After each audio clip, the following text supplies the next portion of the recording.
Olá, saudações concurseiras para você, seja muito bem-vindo a mais uma aula de conhecimentos bancários aqui no Que Concursos, comigo, professor Gustavo Musi. E nessa aula nós vamos falar um pouquinho sobre os chamados títulos do Tesouro Nacional, um assunto importante para a sua prova e que muita gente tem dúvidas, né? Não sabe exatamente o que é, você vai ver que é bem tranquilo, tá? Então vamos começar, está lá na sua tela, ó. Primeiramente, vamos entender o que é o Tesouro Nacional, né? Para saber o que são títulos do Tesouro Nacional. Eu coloquei lá para você. Ó. De uma forma simples, o Tesouro Nacional representa o caixa do governo brasileiro, sendo os valores monetários que estão à disposição da União. Então, o Tesouro Nacional é aquele dinheiro que o governo tem. De onde vem essa expressão? Isso vem lá da Antiguidade, lá da Idade Média, em que de fato, a moeda era metálica, né? A riqueza ela era guardada em moedas de ouro, por exemplo, e aí tinha lá, a coroa ela tinha a sala onde guardava os seus recursos, guardava lá o dinheiro que era, né, do país, vamos dizer assim, que era inclusive a chamada Sala do Tesouro. E essa expressão tesouro acabou sendo depois mantida, né? Mesmo hoje o dinheiro, obviamente, sendo guardado aí de outra forma, principalmente através do sistema bancário, né? A expressão também fazenda é dessa época, em que fazenda representava os recursos financeiros disponíveis de alguém. Então, o Tesouro Nacional são os recursos do governo brasileiro, aquele dinheiro que o governo tem em espécie, tá? Continuando, ó, os valores pertencentes ao Tesouro Nacional ficam depositados no Banco Central do Brasil, sendo tais valores administrados pela STN, Secretaria do Tesouro Nacional, órgão ligado ao Ministério da Fazenda, que também emite títulos à dívida pública do país. Então, vamos lá. Então, o Tesouro Nacional, o dinheiro do Tesouro Nacional, o dinheiro da União, ele fica guardado no Banco Central. Só um ponto importante que você tem que saber é que o Banco Central ele funciona assim, de uma certa forma, como um caixa do governo, mas ele não pode emprestar dinheiro para a União. Tá? Aliás, o Banco Central só pode emprestar dinheiro para outros bancos. Então, o Banco Central ele guarda esses recursos que são da União, mas ele não empresta, né? Ele só administra ali os recursos que são da própria União. E, na verdade, quem dá a ordem de depósito e saque nessa conta aí do Tesouro Nacional é a chamada Secretaria do Tesouro Nacional. Podemos imaginar, né, de uma forma simples, o Banco Central como sendo a antiga sala do Tesouro, tá certo? Mas quem tem a chave da sala é o secretário do Tesouro Nacional, né? Seria o tesoureiro nacional, vamos dizer assim. Então, a Secretaria do Tesouro Nacional é que movimenta esses valores que estão lá no Banco Central, ok? A ideia é essa. E o Banco Central ele pode comprar e vender títulos do Tesouro Nacional, mas ele não pode emitir títulos. Quem emite títulos é só o Tesouro Nacional. Ou Tesouro Estadual, Municipal, o Banco Central não emite títulos, ele só compra e vende títulos emitidos pelo Tesouro Nacional, ok? Continuando, vamos lá. Eu coloquei lá. Os títulos da dívida pública, ou títulos do Tesouro Nacional, são os principais instrumentos que o governo possui para obter recursos junto a investidores públicos e privados. Quem investe em títulos públicos está comprando papéis da dívida brasileira. Vamos entender, então, exatamente como é que funciona isso. Funciona da seguinte forma. O governo emite um título dizendo, por exemplo, que quem comprar aquele título que é de R$1.000 vai pagar R$1.000 pelo título e, depois de 5 anos, o governo vai comprar de volta esse papel, pagando os mesmos R$1.000 que a pessoa pagou pelo título, mais juros, por exemplo, de 10% ao ano. Então, o que acontece? Se você compra um título, esse título que eu dei o exemplo aí, do Tesouro Nacional, você está dando R$1.000 para o governo num primeiro momento, só que depois de 5 anos, o governo vai te devolver esses R$1.000, pagando também a correção juros do período de 10% ao ano. Tá? Então, veja que, na verdade, os títulos do Tesouro Nacional são uma forma do governo obter recursos junto à sociedade. Aliás, é a principal forma que os governos, em geral, usam para obter recursos, são justamente a emissão de títulos. Tá? Há outras formas do governo obter recursos? Por exemplo, pegando empréstimo em bancos, ou aumentando os tributos, mas uma das formas mais utilizadas pelo governo é através aí da emissão de títulos. Então, quem é titular, quem é portador de um título, ele tem o direito de receber o valor depois, recebendo os juros do período. Tá? E ele pode, inclusive, vender esse título para uma outra pessoa no chamado mercado secundário de títulos. Continuando, vamos lá. Assim, por exemplo, o governo federal pode emitir um título da dívida com um prazo de resgate de 10 anos e juros de 10% ao ano. Nesse caso, quem compra um desses títulos já sabe que irá receber 10 anos depois o valor que investiu, mais os juros do período. Então, uma forma, claro, de incentivar a pessoa a comprar títulos é pagando juros. Se não pagar juros, ninguém vai comprar. Aí, esses juros eles podem ser pagos mensalmente, semestralmente, anualmente, dependendo dos termos do título. Tá? Então, aí, o prazo de pagamento, qual o prazo que o governo vai recomprar aquele título, a taxa de juros, se nós vamos ver se vai ser pré ou pós-fixado, como os juros serão pagos, se vai ser todo mês, todo semestre, todo ano ou só ao final do período. Isso é o governo que define quando ele emite o título e aí compra quem tiver interesse. Tá certo? Continuando, vamos lá. Títulos pré- e pós-fixados. Os títulos da dívida pública eles são ativos de renda fixa. Isso é, tem rendimento projetável antes da aplicação. Só que eles podem ser pré-fixados ou pós-fixados. Para entender isso, vamos rapidamente entender um conceito importante, né, em conhecimentos bancários, em economia, que é a questão das aplicações de renda fixa e renda variável. Tá? Eu vou colocar aqui aplicações, mas isso vale também para os títulos. Aplicações nós temos de renda fixa e aplicações de renda variável. Renda variável. Vamos lá. Qual que é a diferença entre elas? As aplicações de renda fixa, como o próprio nome diz, elas permitem que você preveja, ainda que não de forma exata, nós vamos ver, mas preveja o valor que será recebido. Então, é possível, nas aplicações de renda fixa, é possível antever, ainda que de forma não absoluta, ainda que de forma não exata, mas é possível antever os rendimentos, porque ou os rendimentos são pré-fixados ou eles estão atrelados a um determinado índice. Por isso que nós vamos ver que ele se divide em dois. A renda fixa se divide em dois.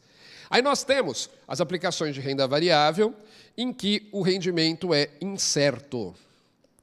Aí você não tem como saber o rendimento, tá certo? O destino dirá, ok? E aí as aplicações de renda fixa, elas se dividem em pré-fixadas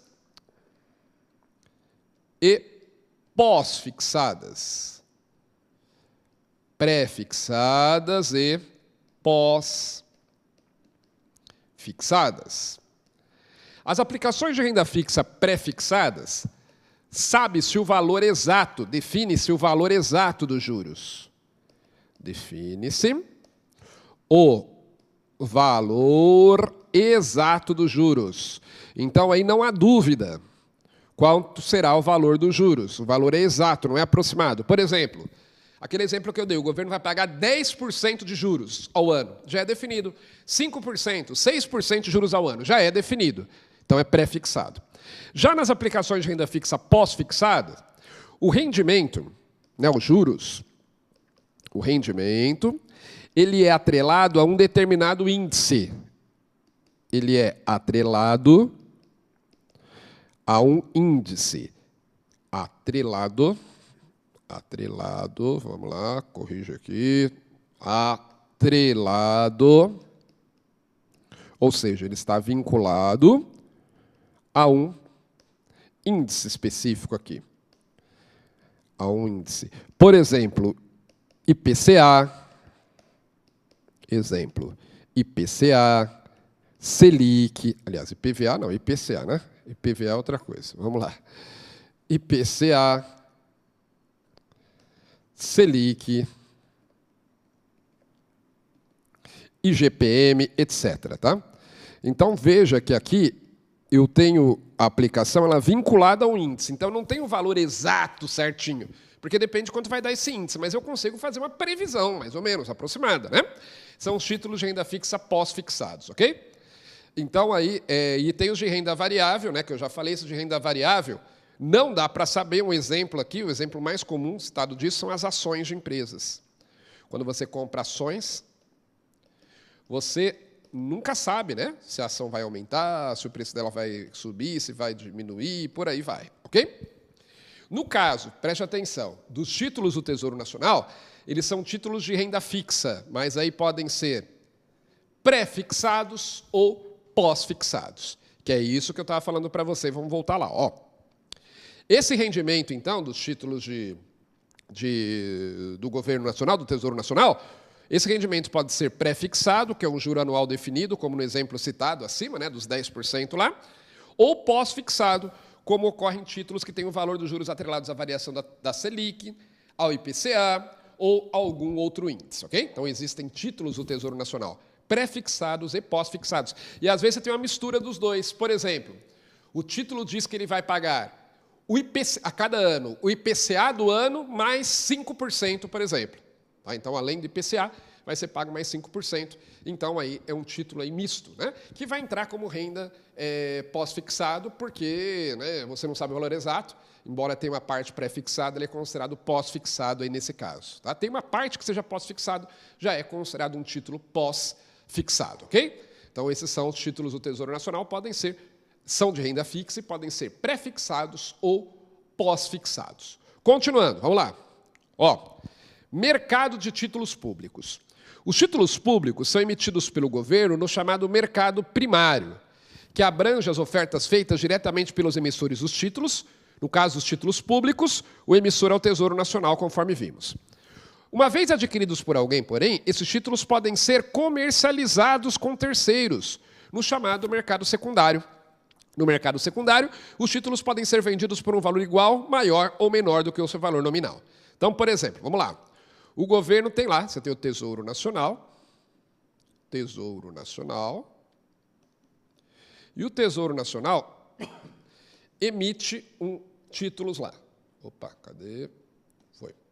Você tem o Tesouro Nacional e o Tesouro Nacional faz a emissão do título, tá? Então, o Tesouro Nacional emite. Essa emissão é feita no chamado mercado primário. Mercado primário é quando... Isso aqui não vale só para título, não. Vale para ações e para outros papéis. No mercado primário, o emissor está vendendo o título, está emitindo o título e o título está sendo vendido pela primeira vez. Então, o governo emitiu um título, ele vai emitir no chamado mercado primário. Vai ter alguém que vai comprar esse título, que será o primeiro comprador. É como um carro que a montadora fabrica e tem o primeiro comprador, o cara que compra zero, né? Fazer uma analogia, seria o mercado primário, seria a compra de carro zero, tá? Então, o mercado primário é a compra de títulos que são emitidos diretamente pelo emissor, no caso aí o Tesouro Nacional. Aí, o A aqui que comprou, ele vende para o B, que depois pode vender para o C, e por aí vai. A partir daqui, todas essas vendas aqui, ó, que já não é mais emissão, né? Tudo isso daqui ocorre no chamado mercado secundário, ok? Mercado secundário é quando alguém que já comprou o título do governo, ele revende, ele passa para alguém, chamado mercado secundário, tá? E aí pode ser por um valor igual ao valor do título nominal, ou pode ser maior ou menor, dependendo da situação. Dependendo ali se o título está valorizado ou desvalorizado. É como acontece com uma ação de uma empresa, né?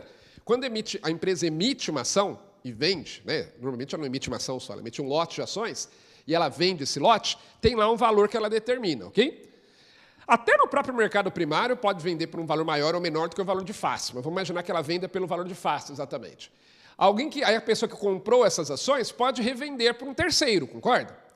E aí esse preço de revenda não precisa ser igual ao preço que ele pagou. É igual quem compra um carro. Você compra um carro, aí você pode vender esse carro por um valor maior ou menor do que você pagou. Normalmente, no caso do carro, ele tem uma tendência de desvalorizar com o tempo, né? É a tendência. Mas, às vezes, não. Vai que você compra um carro aí, né, antigo, que é o que eu sempre falo. O carro, primeiro, ele fica velho, que não vale quase nada, e depois de ficar velho, se você conservá-lo, ele pode virar um carro antigo, né? Que aí passa a valorizar novamente. Quem tem Fusca, aí, por exemplo, na década de 70, bem conservado, hoje vale uma nota. Tinha uma época que comprava a preço de banana, hoje vale uma nota.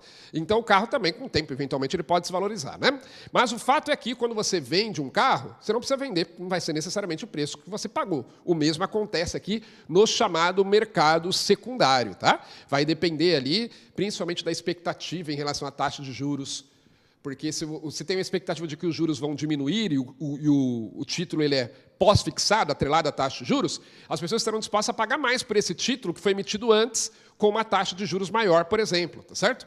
Se for, por exemplo, sei lá, a Selic mais 5%, mais 6% de uma parte pré-fixada, as pessoas podem estar dispostas a pagar mais. Mas sem entrar muito em detalhes aqui, que não vão interessar para conhecimentos bancários, quero que você entenda o mercado primário, é quando o governo emite o título, e o mercado secundário é quando a pessoa que comprou vende para outra pessoa. Normalmente, já vi isso ser cobrado em prova, normalmente o governo tende a emitir mais títulos quando os juros estão baixos, porque normalmente, não é obrigatório, mas normalmente os títulos do governo estão atrelados à taxa Selic, normalmente. Então, se a taxa Selic está baixa, o governo costuma emitir mais títulos, porque justamente ele vai ter que pagar menos juros. Agora, quando a taxa está mais alta, aí o governo tende a segurar um pouco a emissão de títulos, porque senão a dívida pública acaba aumentando muito. Continuando, vamos lá. Aí, então, a colocar aqui, no Brasil, a compra e venda de títulos públicos no mercado secundário é um instrumento importante da política monetária utilizado pelo Banco Central para injetar moeda na economia, o que acontece na compra de títulos públicos pelo Banco Central, ou para enxugar moeda, retirando-a do mercado, que ocorre na venda de títulos públicos pelo Bacen. Não é só o Banco Central que compra e vende. Você pode fazer também, se você é o dono de um título, você pode vender para outrem. Mas o Bacen faz muito isso para exercer a chamada política monetária. Então, se tem moeda demais na economia e o governo acha que isso está causando inflação, um dos mecanismos que o governo pode usar é a venda de títulos públicos pelo Bacen. Porque quando o Bacen vende, esse dinheiro vai ser entregue pelas pessoas para o Banco Central e vai ficar guardadinho, vai ser retirado lá da circulação econômica. Então, a forma do governo é enxugar a base monetária, é o termo que a gente usa. Por outro lado, se o governo quer injetar moeda na economia, o Banco Central, uma das formas que isso pode ser feito, é o Banco Central comprando títulos públicos. Porque, ao comprar, principalmente pessoas que detêm esses títulos, ao comprar, o Banco Central está entregando dinheiro como pagamento, então está injetando dinheiro na economia. Ok? Agora o que eu já disse para você, repito aqui. Importante, que eu já vi isso aqui ser cobrado em prova também. Atualmente, o Banco Central não pode mais emitir títulos públicos, mas somente comercializar títulos públicos do Tesouro Nacional. Então, o Banco Central não emite, não cai em pegadinha de prova. Banco Central não emite título público. Banco Central só negocia títulos que foram previamente emitidos pelo Tesouro Nacional. Okay? Banco Central não pode mais emitir a lei de responsabilidade fiscal, atualmente veda isso. E aí, vamos lá, para finalizar o último tópico dessa nossa aula, desse nosso vídeo, falar do Tesouro Direto. Porque, às vezes, a pessoa acha, professor, toda compra e venda de título público é pelo Tesouro Direto? Nananina, não. Olha só, o que é isso? O Tesouro Direto é um programa da STN, da Secretaria do Tesouro Nacional, em que são vendidos títulos públicos federais para pessoas físicas, de forma totalmente online. Então, inclusive, um dos objetivos, o principal objetivo, na verdade, do programa Tesouro Direto, é um programa de governo, é incentivar a compra de títulos públicos, de títulos do Tesouro Nacional, por pessoas físicas. Por quê? Porque é algo que nós não temos ainda uma grande tradição no Brasil em relação a isso. As pessoas, normalmente, quando pensam em aplicação financeira no Brasil, pensam em poupança, talvez ali um CDB, se muito, comprar ali ações de empresa, mas até, pelo menos, o advento do Tesouro Direto, as pessoas físicas pouco compravam títulos do Tesouro Nacional. Os grandes compradores eram empresas, ou, às vezes, outros governos, até estrangeiros. Mas a ideia do Tesouro Direto, então, é fazer com que as pessoas vejam a compra de títulos públicos como uma possibilidade rentável de investimento. E aí só é vendido para pessoa física, pelo Tesouro Direto. Professor, então pessoa jurídica não pode comprar títulos do Tesouro Nacional? Pode, só não vai comprar pelo Tesouro Direto. Só não vai poder comprar pelo site do Tesouro Direto. O site do Tesouro Direto é para compra de títulos públicos por pessoas físicas. Aí, continuando, ó. Lançado em 2002, o programa surgiu com o objetivo de democratizar o acesso aos títulos públicos, permitindo aplicações de 30 a 1 milhão de reais por investidor. Então, através do Tesouro Direto, você pode comprar, investir em títulos do governo, pagando a partir de 30 reais. Aí, nesse caso, normalmente você vai comprar uma fração do título, porque você não precisa comprar o título inteiro. E os títulos do Tesouro Nacional normalmente custam bem mais do que 30 reais, mas você pode comprar uma fração, ou pode investir até 1 milhão de reais no total, tá? Professor, e se a pessoa física quiser comprar mais de 1 milhão de reais em títulos do Tesouro, ela pode fazer isso?